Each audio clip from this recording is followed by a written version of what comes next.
وبركاته. معاكم مريم مطبخ توفير. هنعمل النهارده الحلقه جميله جدا جدا جدا، كله بيحبها الكبير والصغير وخصوصا الاطفال. هنعمل الحواوشي البيتي. المكونات معانا نص كيلو لحمه مفرومه اهي زي ما شايفين، ده هتبقى فرمه خشنه شويه. دول 3 بصلات كبار، 4 فلفل، عايزاه احمر عايزاه زي ما انت عايزاه الملون الاصفر، تحطي كده تشكيله حلوه وتقطعيها زي ما انت شايفه. حته دهنه صغيره، ملح وفلفل اسود وتوابل حواوشي من عند العطار، ما عندكيش مفيش مشكله، هتكتفي بالفلفل الاسود وتحطي كمون وشويه كزبره والملح. حلو قوي قوي باذن الله يطلع زي الفل. وده الزيت. الاكله دي هتبقى جميله جدا معاكي ومش هتاخد ان شاء الله وقت، هتعجبك جدا جدا جدا.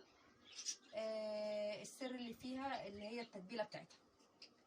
هنبتدي دلوقتي هننزل الحاجات على البصل. بسم الله الرحمن الرحيم. ولازم نعصجها جامد كده، بص لازم تطلع التوابل مع البصل كده تتخلط كويس جدا ويطلعوا الميه بتاعتها. كل ما تعمليها كده تفكها جامد مع بعض كل ما هتديكي ريحه تحفه.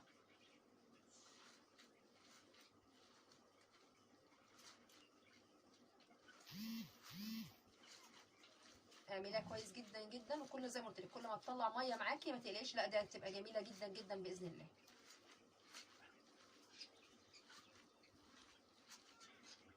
والكميه ان شاء الله برضو هتعجبك، واكله جميله جدا ومفيده جدا جدا في الوقت اللي احنا فيه ده عشان المناعه والكورونا وربنا يعافينا ويعافيكم. البصل مفيد جدا جدا للمناعه وللجسم عامه، والبصل مفيد جدا، وطبعا اللحمه كلنا عارفين فوائدها. فكل ده بسم الله ما شاء الله يعني هيعمل كميه فيتامينات وطاقه وحاجه كويسه جدا جدا للمناعه. خلاص كده احنا عملناهم، هنحطهم دلوقتي على اللحمه. بسم الله الرحمن الرحيم. وجبه خفيفه وحلوه جدا زي ما قلت لك، احنا كمان الجو حر فهتبقى جميله جدا مش هتاخد معاك وقت. عندك شويه الدهنه مفيش مشكله، ولازم كله يتخلط مع بعض. عايزه بقى تزودي الكميه دي وتبقى الكميه اكبر من كده، ممكن هنعملها لك ان شاء الله الحلقه الجايه. هنحط المكونات دي كلها. بصي انت كل ما هتزودي في البصل والحاجه هتبقى حلوه، بس خلينا في المعقول احسن. يعني انا ممكن اعمل لك مثلا تاخد مثلا 15 رغيف 20 رغيف اقول لك مفيش مشكله، بس انت اللي هتزودي في البصل وهتزودي في الفلفل. خليها في المعقول عشان الفوائد بتاعتها تبان وريحه اللحمه تبان وطعمها يبان. عايزه برضو تزوديها وتديها فوائد اكتر، ممكن نعمل حاجه حلوه. تجيبي بطاطسيتين وتسلقيهم نص سلقه وتبتدي تبشريهم وتحطيهم مع المكونات. اولا البطاطس مفيده جدا جدا جدا، وطعمها برضو مش هيدي جامد. انت هتزودي سنه في التوابل هيبقى جميله جدا. هعملها لك ان شاء الله الحلقه الجايه، هتبقى جميله جدا وهتبقى تحفه وهتعجبك وهتعجب اولادك.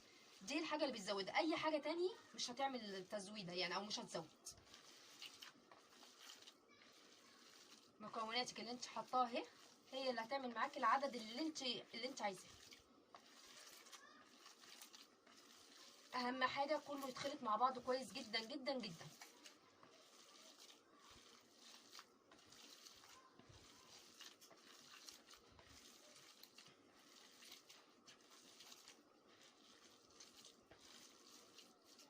بس خلاص هنبتدي بعد كده نكورها. ورجعنا لكم تاني بعد ما عملناهم زي ما انتم شايفين اهو. عملوا 16 واحده في الحجم المتوسط اللي انتم شايفينه ده، لا هو ولا كبير ولا صغير، الحجم المعقول. عشان الرغيف لازم مش يبقى ولا متزغب قوي، اللحمه ما تسويش. اهم حاجه في الفتره دي ان اللحمه لازم تستوي كويس جدا عشان المناعه ونقتل البكتيريا اللي فيها. ولا تبقى صغيره قوي فتطلع اللحمه مش حلوه فيها. فده في المعقول. عملنا 16. عايزين زي ما قلت لكم تزودوا، بلاش البصل والفلفل عشان يطلع طعمها حلو. زي ما قلت لك ممكن تجيبي 2 بطاطس كبيره وتسلقوهم نص سلقه وبعد كده تبشريهم بالمبشره وتروح حطاهم مع المكونات دي كلها، هتدي برده نفس الطعم وهتبقى جميله جدا جدا. العيش اهو زي ما انتم شايفينه، بنجيبه من الفرن، نقول له يعني مش شادد حلو في السوا، بيكون كده اهو. اول حاجه هنعملها هنجيب الصينيه بتاعتنا وهنبتدي نديها شويه زيت. لو عندك الفرشه ممكن تعمليها بالفرشه، انا للاسف ما عنديش او اتكسرت، هبتدي اعملها بايدي كده عادي خالص. بسم الله الرحمن الرحيم. وادي العيش فتحناه، هندهن ايدينا بالزيت وهنعمل العيش من قدام كده. ما تحطيش كتير، مش الزيت كتير. وبعد كده هنبتدي نجيب الكوره ونفردها كويس. اهم حاجه لازم كلها تبقى سوا بعض.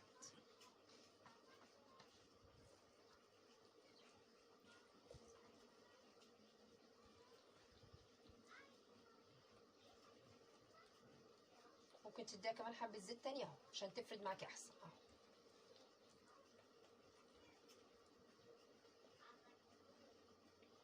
ومن بره كده هنمسك نعمل الرغيف من تحت، ولا بقى محتاجين ورق زبده ولا اي حاجه، بس اهو زي الفل. هنبتدي بعد كده نكمل الباقي عشان ما اطولش عليكم وارجع لكم تاني. ورجعنا لكم تاني اهو بعد ما عملنا الكميه. بسم الله ما شاء الله، شايفين عملت كميه كبيره جدا وفي وقت كويس، وما خدتش معانا وقت. زي ما قلت لك لعزومه ليك انت ولاولادك، بدل اكل بره والحاجات اللي بنجيبها من بره ما انتش ضامنه المكونات بتاعتها ولا معموله ازاي، والفيروس والحاجات اللي احنا فيها. لا، احنا دلوقتي عملنا في البيت، ما خدناش اي وقت، مكونات كلها موجوده. انت عارفه اللحمه جايباها منين، والبصل وحاجتك كلها وتوابلك، كل حاجه انت عاملاها. كميه بسم الله ما شاء الله. شوفي انت الرغيف، انت لو بتجيبيه من بره بتجيبيه بكام؟ احنا عملنا بنص كيلو لحمه 16 رغيف في المعقول. وزي ما قلت لك عايزه تزودي هتكملي كمان بالبطاطس تاني، هتعملي ممكن تدخلي في 20 رغيف من نص كيلو لحمه بمكونات انت عارفاها. اقتصاديه جدا جدا، حاجه نظيفه، حاجه لاولادي جميله جدا جدا. لو جالك عزومه على فجاه او جالك حد على فجاه، او انت عايزه تعملي اكل بسرعه ومفيش وقت، زي ما قلت لك بنص كيلو هتروحي عامله كميه، عملتي وجبه كويسه جدا جدا جدا ومفيده للاطفال ومفيده للمناعه في وقت قياسي، وحاجه كل الناس بتحبها كبير وصغير. عملناهم حطيناهم اهو، وهنحطهم دلوقتي، والباقي هحطهم في صواني تانية واحطهم في الفرن 10 دقايق وهرجع لكم تاني تكون ان شاء الله تعالى. حطيناهم في الفرن دلوقتي زي ما انتم شايفين، وهنستغل الشبكه هنحط عليها. وطبعا اي دهون هتنزل على الرغيفه اللي تحتيها 10 دقايق، ونبص عليه عشان نقلبه بعد كده الناحيه التانيه. ورجعنا لكم تاني اهو بعد ما خلاص زي ما قلنا خد حوالي ربع ساعه او تلت ساعه على حسب النار اللي عندك، وهنبتدي بعد كده نقلبه. بصوا لازم يبقى اللون ده،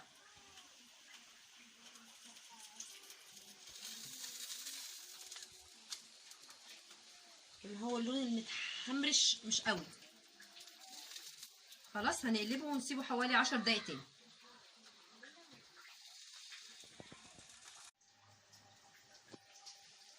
ورجعنا لكم تاني خلاص بعد ما هو زي ما انتم شايفين.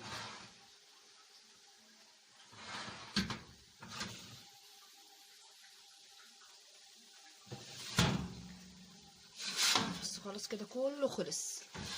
بسم الله ما شاء الله، الريحه تحفه. وزي ما سامعين الفرن عملت اللي هي بتاعت الشوي كده. خلاص كده انا خلاص قفلت عليه. هرصه بقى في الصينيه زي ما انتم شايفين كده. بسم الله ما شاء الله، بصوا ولا خد وقت، وريحته بسم الله ما شاء الله الله اكبر عليه جميله جدا جدا جدا، وكميه للغدا وللعشاء يعني الله اكبر عليه.